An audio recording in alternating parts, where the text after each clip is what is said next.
안녕하십니까? 하나원 문학관 TV를 진행하는 손흥섭 시인입니다. 시청자와 문인 여러분, 오늘도 함께해 주셔서 감사합니다. 여러분, 제가 제공하는 방송을 보시고 조금이라도 도움이 되셨으면 좋겠습니다. 도움이 되셨다면 주변의 지인에게도 추천해 주시기 바랍니다. 하나원 시인을 널리 알리는 것은 진행자의 사명이며 큰 보람입니다. 오늘 소개할 자서전은 나의 슬픈 반생기 챕터 73 어머님의 임종을 소개하도록 하겠습니다. 어머님의 임종은 1962년 7월 30일 사판으로 발행된 나의 슬픈 반생기 168페이지에 수록된 글을 근거로 방송하게 됨을 알려드립니다. 챕터 73 어머님의 임종. 월남할 계획은 진행하고 있다.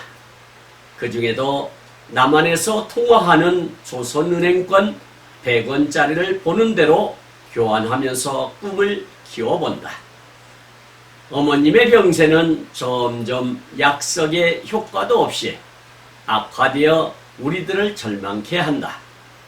벌써 몇 달이나 누워 계시는 동안 계절은 여름철로 잡아든다. 사람이 화병으로서 오는 병은 화병으로서 오는 것이 뻔하지만 임상적으로 나타나는 증세는 까닭도 모를 양상을 내고 있어 여러 의사선생님들은 진단을 내리기 곤란한 모양이다. 그러기에 무슨 신경통이니 영양실조니 영양부족이니 심지어는 중풍이니 신경쇠약이니 하여 애매한 진단으로서 사람을 초조케 한다. 여하간 진단 결과를 보니 영양과 관련되어 있는 것 같이 추측되어 알에게 영양 섭취에 노력하도록 일렀다. 알은 영양 식사를 마련하여 어머니에게 하루에도 몇 번이고 권한다.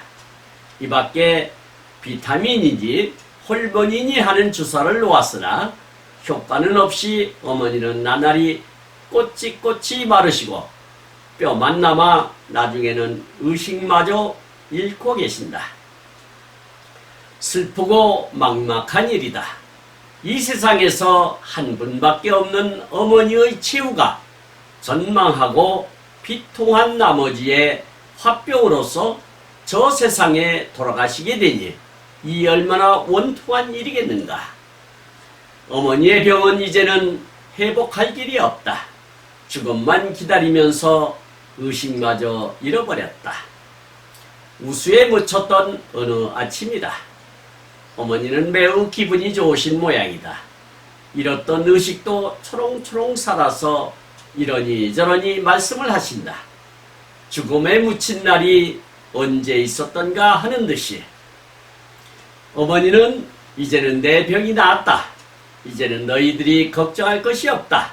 정말 너희들께 너무나 폐를 끼쳐서 안 됐다 라고 평소와 같이 웃음을 띄우면서 말씀하시니 식사를 청하신다. 우리들은 어머니의 경쾌한 모습을 볼 때 정말로 눈물이 나오도록 기쁘다. 집안은 다시금 명랑해지며 안도감에 넘친다. 어머니는 하루 종일 앞으로의 살아갈 방침을 말하시며 더욱이 알의 손목을 붙잡고 눈물바람으로 말하신다. 어머니의 말씀을 줄여보자면 이제는 내 병이 나았으니 너희들은 하루바삐 월남하여 살 길을 찾아라. 이 이상 여기에 있다는 것은 너희들에게는 너무나 큰 희생이다. 이 땅은 너희들을 죽음에 매장하는 이외에는 아무것도 없을 것이다. 이 어미는 조상을 버리고 월남할 수는 없는 늙은이고 또 너의 집의 맏며느리니 내가 죽을 때까지 선사를 모시고 아버지 곁에서 죽겠다는 말씀을 하신다. 어머니는 알을 한참이나 쳐다보시고는 애기는 참 훌륭한 애기야. 병든 내 아들을 위하여 내 몸을 희생한다는 것은 정말로 어려운 일이야. 나는 무어라 고맙다고 말할 말이 없어. 고맙다니 하는 말을 쑥스러운 것 같아. 그리고는 관연한 여자라는 것은 어떠니 해도 남자를 잘 만나야 행복하다는 것을 말하시며 다른 사람을 택하여 얼른 시집가는 것이 좋다는 것을 권한다. 그 이튿날 밤이다. 어머니의 숨결이 갑자기 높아진다. 그 숨결은 사람으로서는 도저히 할 수 없을 만큼 높은 호흡을 입으로 하신다.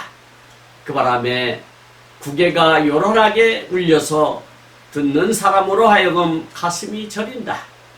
나는 지금 어머니의 임종 때의 글을 쓰니 8년 전의 어머니의 기로워하시던 그 숨결 소리가 저승에서 내 앞에 역력히 다가오는 듯하다. 나는 지금도 이때의 생각만 하여도 가슴이 찢어지고 눈물이 쏟아진다. 밤새 어머니의 임종하시는 높은 호흡에 우리들은 울었다. 몇 대의 간풀 주사도 듣지를 않는다. 날이 포근하게 밝아올 때 어머니의 마지막 숨결은 한많은 생애와 더불어 그친다. 어마이 죽었다 하는 너희 동생의 소리에는 더욱 앞이 캄캄해진다. 여태껏 슬프다고 하였던 것은 이 찰나의 심정에 비하면 아무것도 아니었다. 눈물이 분수같이 솟아오른다. 그저께의 하루의 경과로 봐서는 이내 회복할 것 같았던 것인데 고로들이 말하듯이 아무리 죽는 사람이라도 죽기 전에 한 번은 맑은 정신이 돌아오고 곧 살아날 듯한 날이 있다는 것이다. 그러니 그날은 사신께서 그 사람에게 주는 마지막 날이란 것이다. 앓는 사람이 평소같이 말하지만 사신께서는 유언의 기회를 주는 것이라 한다. 어머니에게도 바로 그저께가 사신이 주는 유언의 날인 것 같다. 숨이 그친 어머니의 모습은 안식의 평안, 바로 그 평화로운 모습이다. 따스한 온기가 차츰차츰 가시는 어머니의 얼굴은 해맑고 거룩하기까지 선화되어 있다. 이 임종의 자리에는 나와 아욱, 둘째 동생, 그리고 네 사람밖에 없다. 그동안 내 병이 문둥병이니 친척들에게도 어머니의 병환을 알리지 않았다. 말할 것도 없이 집에 애인이 오는 것이 싫은 탓이었다. 장례를 치러야 하는 데에는 내가 없어져야 한다라고 챕터 73을 기록하고 있습니다. 시청하시면서 혹 이해가지 않는 문장이 있었나요? 아니면 어려운 단어가 있었나요? 좀 더 깊이 있게 살펴보도록 하겠습니다. 첫 번째 단원을 보도록 하겠습니다. 월남할 계획은 진행하고 있다. 그 중에도 남한에서 통화하는 조선은행권 100원짜리를 보는 대로 교환하면서 꿈을 키워본다. 어머님의 병세는 점점 약속의 효과도 없이 악화되어 우리들을 절망케 한다. 벌써 몇 달이나 누워 계시는 동안 계절은 여름철로 잡아든다. 사람이 화병으로서 오는 병은 화병으로서 오는 것이 뻔하지만 임상적으로 나타나는 중세는 까닭도 모를 양상을 내고 있어 여러 의사 선생님들은 진단을 내리기 곤란한 모양이다. 그러기에 무슨 신경통이니 영양실조니 영양부족이니 심지어는 중풍이니 신경쇠약이니 하여 애매한 진단으로서 사람을 초독해 한다. 여하간 진단 결과를 보니 영양과 관련되어 있는 것 같이 추측되어 알에게 영양 섭취에 노력하도록 일렀다라고 챕터 73을 열고 있는데요. 월남할 계획을 세웠으니 그에 필요한 준비 작업으로서 남한에서 사용하는 돈부터 사모았는데 100원짜리를 교환했다고 하네요.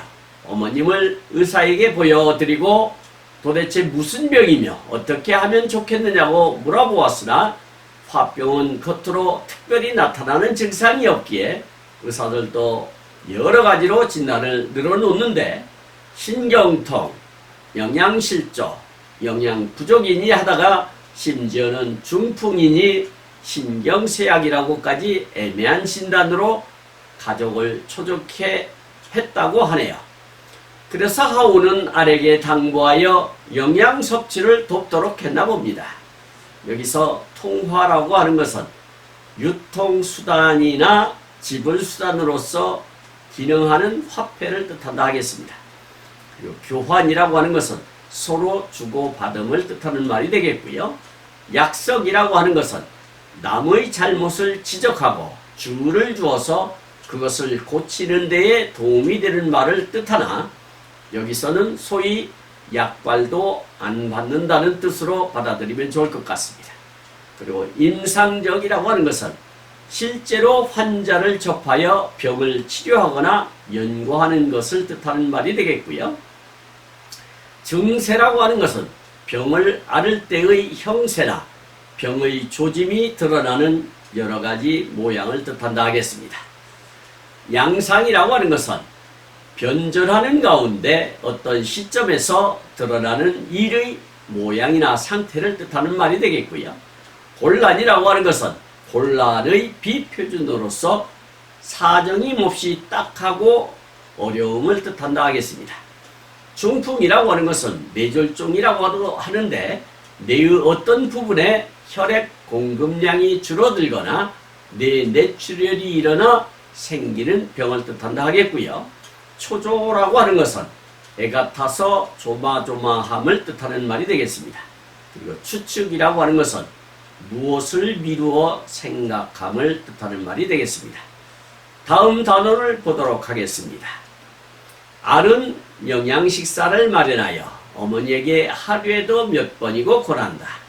이 밖에 비타민이니 호르몬이니 하는 주사를 놓았으나 효과는 없이 어머니는 나날이 꼬치꼬치 마르시고 뼈만 남아 나중에는 의식마저 잃고 계신다. 슬프고 막막한 일이다. 이 세상에서 한 분밖에 없는 어머니의 최후가 전망하고 비통한 나머지에 화병으로서 저 세상에 돌아가시게 되니 이 얼마나 원통한 일이겠는가. 어머니의 병은 이제는 회복할 길이 없다. 죽음만 기다리면서 의식마저 잃어버렸다라고 기록하고 있는데요. 하울의 당부에 따라 시집도 오기 전에 며느리 노릇을 톡톡히 했던가 봅니다. 하긴 천란발음을 치렀으니 이 집 귀신이 된 것으로 여기던 시절이니 당연하다고 생각했겠죠. 하여 알은 지극정성으로 비타민이니 호르몬 같은 주사도 놔주면서 간호를 하였으나 시름시름 날로 빼빼 마르고 기력을 잃어가며 때로는 의식마저 흐릿하게 되어가는 모습을 보노라니 비통한 마음마저 들었다고 하네요. 여기서 하운의 효심을 가늠해 볼 수 있겠습니다. 상황이 그렇게 돌아가자 마음을 비워가는가 보네요. 여기서 비타민이라고 하는 것은 동물체 내에서 합성되지 않으며 미량이지만 동물의 물질 대사와 생리작용 조절에 관여하는 영양소를 말한다 하겠습니다. 호르몬이라고 하는 것은 성장, 생식, 항상성 등의 여러 생리적 활성을 조절한다 할 수 있겠고, 대부분의 척추동물 호르몬은 내분비계라는 특이 조직에서 합성되어 혈류를 통해 표적기관으로 이동한다 하겠습니다. 그리고 꼬치꼬치라고 하는 것은 일일이 따지고 끝까지 캐묻는 모양을 나타내는 말이 되겠습니다. 막막한이라고 하는 것은 의지할 데 없이 애로운 이런 뜻이 되겠고요. 비통이라고 하는 것은 몹시 슬퍼서 마음이 아픔 이런 뜻이 되겠습니다. 그리고 원통이라고 하는 것은 몹시 억울하여 가슴이 아프다라는 뜻이 되겠고요. 의식이라고 하는 것은 깨어있는 상태에서 자기 자신이나 사물에 대하여 인식하는 작용을 뜻한다 하겠습니다. 다음 단어를 보도록 하겠습니다. 우수에 묻혔던 어느 아침이다. 어머니는 매우 기분이 좋으신 모양이다. 잃었던 의식도 초롱초롱 살아서 이러니 저러니 말씀을 하신다. 죽음에 묻힌 날이 언제 있었던가 하는 듯이 어머니는 이제는 내 병이 나았다. 이제는 너희들이 걱정할 길이 없다. 정말 너희들께 너무나 폐를 끼쳐서 안 됐다. 라고 평소와 같이 웃음을 띄우면서 말씀하시니 식사를 청하신다. 우리들은 어머니의 경쾌한 모습을 볼 때 정말로 눈물이 나오도록 기쁘다. 집안은 다시금 명랑해지며 안도감에 넘친다. 어머니는 하루 종일 앞으로의 살아갈 방침을 말하시며 더욱이 아를 손목을 붙잡고 눈물바람으로 말하신다. 라고 기술하고 있는데요. 깊은 한숨에 찼던 어느 날 어머니가 기력을 회복한 듯 일상으로 돌아와 언제 그랬냐는 듯 이제는 다 나았다며 너희들에게 폐를 끼쳐 미안하다고까지 말씀을 하셨나 봅니다. 그러면서 어머니는 하루 종일 앞으로 어떻게 살아갈 것인지 말씀하시면서 아를 손을 꼭 잡아주셨다고 하네요. 완전히 평상에서 벗어난 듯하여 집안 분위기는 다시금 명랑해졌다고 하는데 과연 그럴까요? 여기서 우수라고 하는 것은 마음이나 분위기가 시름에 쌓인 상태를 뜻하는 말이 되겠고요. 초롱초롱이라고 하는 것은 눈이 빛이 날 정도로 정기가 있고 맑은 모양을 나타내는 말이 되겠습니다. 그리고 걱정이라고 하는 것은 여러 가지로 마음이 쓰이는 감정을 의미하며 불안의 일종으로 볼 수도 있다 하겠습니다. 그리고 폐라고 하는 것은 남에게 끼치는 신세나 괴로움을 뜻하는 말이 되겠고요. 경쾌한이라고 하는 것은 기분이 좋을 정도로 시원하고 멋들어진 이런 뜻이 되겠고요. 명랑이라고 하는 것은 유쾌하고 쾌활함을 뜻하는 말이 되겠습니다. 안도감이라고 하는 것은 불안한 마음이 가시고 걱정이 없이 편안한 느낌을 뜻하는 말이 되겠고요. 방침이라고 하는 것은 앞으로 일을 처리해 나갈 방향이나 계획을 뜻한다 하겠습니다. 다음 단어를 보도록 하겠습니다.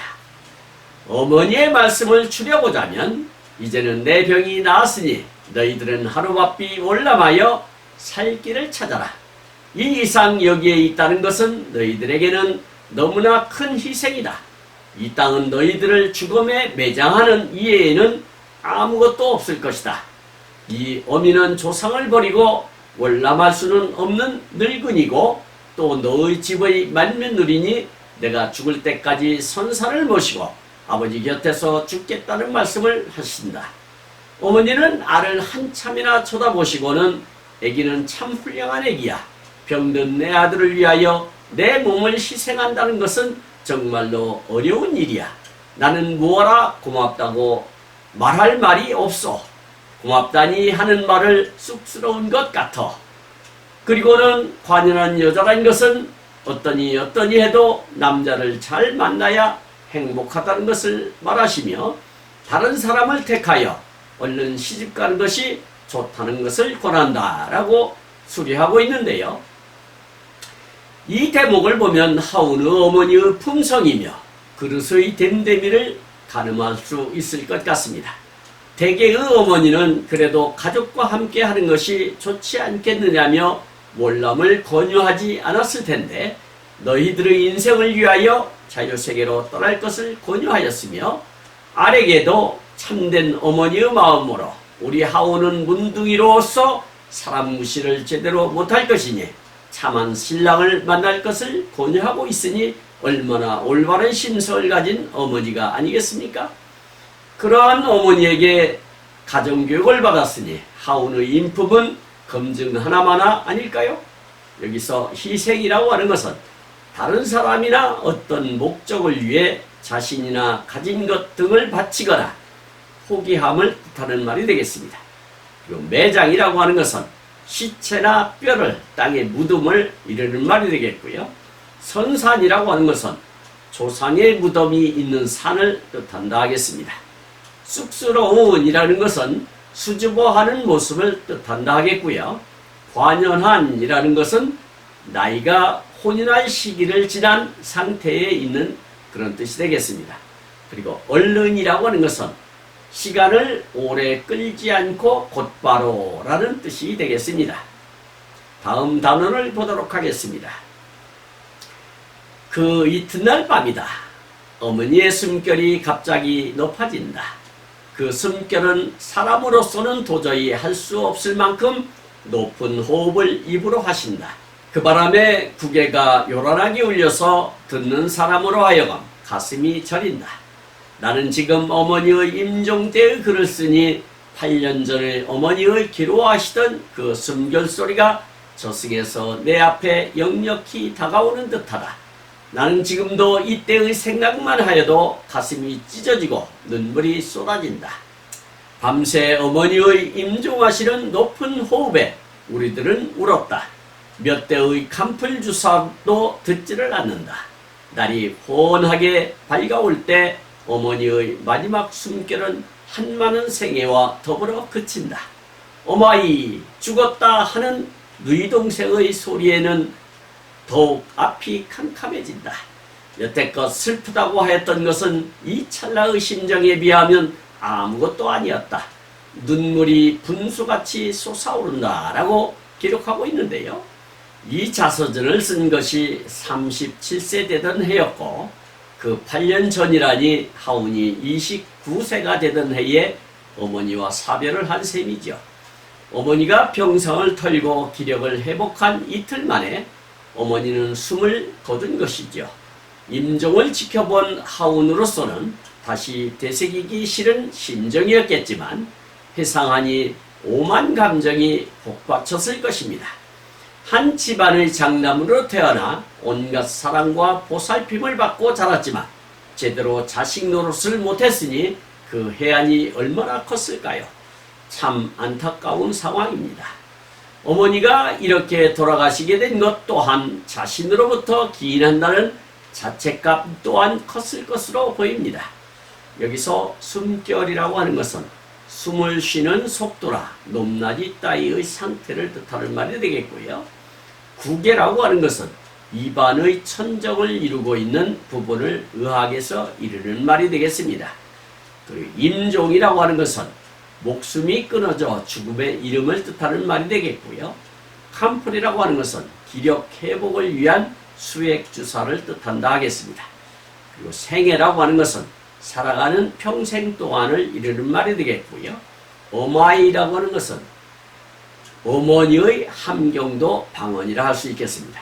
그리고 찰나라고 하는 것은 찰나의 비표전으로 어떤 일이나 현상이 이루어지는 바로 그때를 뜻하는 말이 되겠습니다.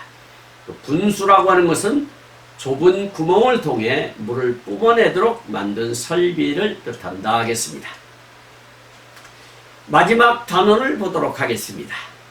그저께의 하루의 경과로 와서는 이내 회복할 것 같았던 것인데 고로들이 말하듯이 아무리 죽는 사람이라도 죽기 전에 한 번은 맑은 정신이 돌아오고 곧 살아날 듯한 날이 있다는 것이다. 그러니 그날은 사신께서 그 사람에게 주는 마지막 날이라는 것이다. 앓는 사람이 평소같이 말하지만 사신께서는 유언의 기회를 주는 것이라 한다. 어머니에게도 바로 그저께가 사신이 주는 유언의 날인 것 같다. 숨이 그친 어머니의 모습은 안식의 평안, 바로 그 평화로운 모습이다. 따스한 온기가 차츰차츰 가시는 어머니의 얼굴은 해맑고 거룩하기까지 선화되어 있다. 이 임종의 자리에는 나와 아우, 둘째 여동생, 그리고 알, 4사람밖에 없다. 그동안 내 병이 문둥병이니 친척들에게도 어머니의 병환을 알리지 않았다. 말할 것도 없이 집에 애인이 오는 것이 싫은 탓이었다. 장례를 치러야 하는 데에는 내가 없어져야 한다라고 챕터 73을 마감짓고 있습니다. 옛 어른들이 말씀하시기를 사람이 죽기 전에는 꼭 일상처럼 기력을 회복하게 되는데 그때가 바로 저승사자가 자손들에게 유언의 기회를 주는 것이라는 것이지요. 그 임종 자리에는 하운과 그 남동생과 둘째 여동생과 알 4분이었다고 하네요. 아버지도 살아계셨지만 젊은 여자와 딴 살림을 차리고 있어서 마누라가 죽는지도 모르고 있었던가 봅니다.